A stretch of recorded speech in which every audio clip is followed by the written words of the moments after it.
You've been down here for a while for Bucs training camp as part of the Bill Walsh Diversity Fellowship. Just tell me a little bit about how that's going. It's going great. I'm working with the O-line, a position that I'm very familiar with. I played it for 8 years. I'm working with some guys I'm very familiar with. Bruce Arians was my offensive coordinator. Harold Goodwin was my assistant O-line coach in Pittsburgh.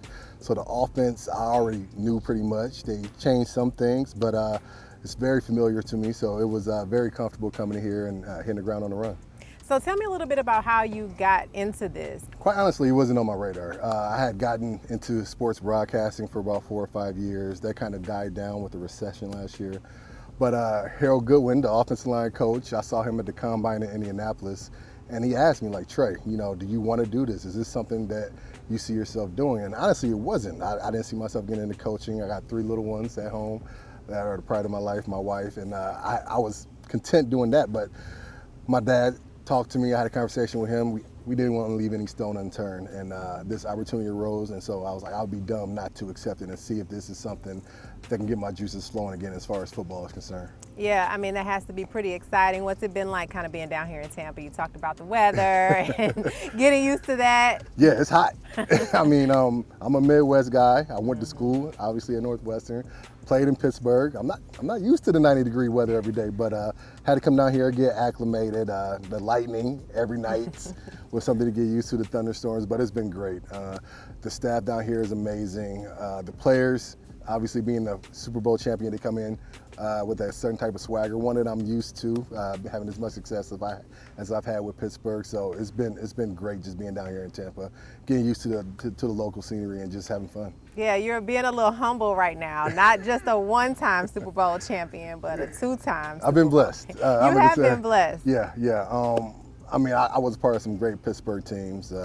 Blocked for some Hall of Famers, played with some Hall of Famers. I mean, got an opportunity actually with 2 of my teammates getting inducted this year, and Alan Faneca and Troy Polamalu, and the coach that drafted me and Bill Cowher. So yeah, I've been blessed. I can't say enough about not only my playing career, but also having this opportunity to coach with the defending Super Bowl champs. Yes, and you won a Super Bowl at Raymond James Stadium. Yeah, I was just talking to you earlier about how we had a mock game last week, and it was odd because the last time I was on that field, we walked off being the first 6-time Super Bowl champion in 2009 when Santonio Holmes caught that pass in the back of the end zone with his tippy toes, and the James Harrison return 100 yards before halftime for the touchdown. So had a lot of great memories on that field, and it felt good to be back. So let's talk a little bit more about the fellowship, and let's talk about some big picture stuff with the NFL. What's your perspective on the diversity in the NFL, and as one of the fellows, as the NFL tries to increase diversity?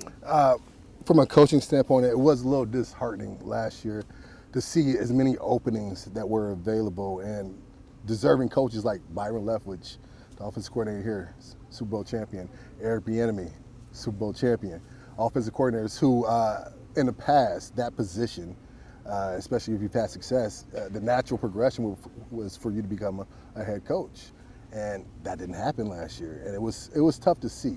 There aren't a lot of black coaches in position to make that next jump.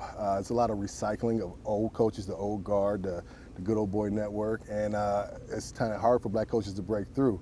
And this is why this program is so important, the diversity program. So aspiring coaches could get in, see what the process is like, see what you got to do, network, and get the necessary skills in order to put yourself in the best position to gain those head coaching jobs, those offensive coordinator jobs, the ones that are the ones on the forefront of becoming head coaches.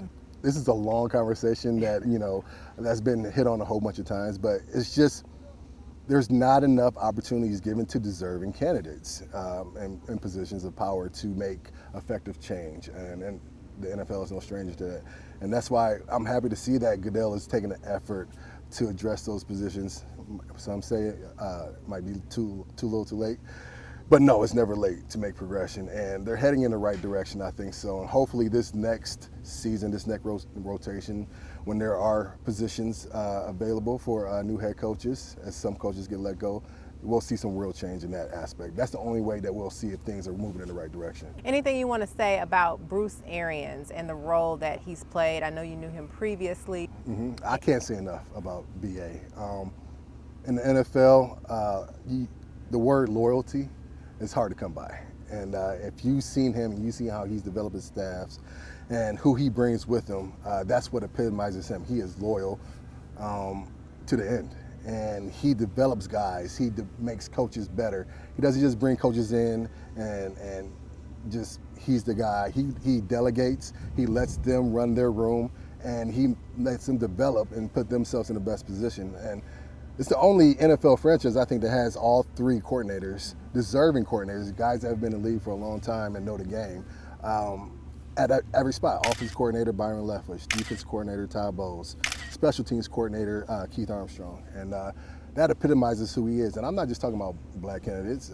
He's bringing in women to coach. I had the opportunity to intern with Heather Marini, who's the quarterback coach for Brown University, and she was amazing, and she got a chance to learn from Tom Brady and Blake Gabbert and the rest of the Clyde, the quarterback coach. And so that's just who he is. He brings people in. He wants to break the barrier. He's always been consistent, and he's about as loyal as they come in this very tough business. What's next for you? We'll see. This coaching thing kind of got the blood going again. I love being in the locker room. I've developed a rapport with the guys, I think. And I think I could do this game. Now, I never thought I would coach. I thought that the politics of coaching would be too much for me, but that's not the case. I came into a great situation, and I think I could really do this. And so we'll see. We'll see what the future has for me. But I'm looking forward to getting back to my family soon. But I think I could do this thing for a long time.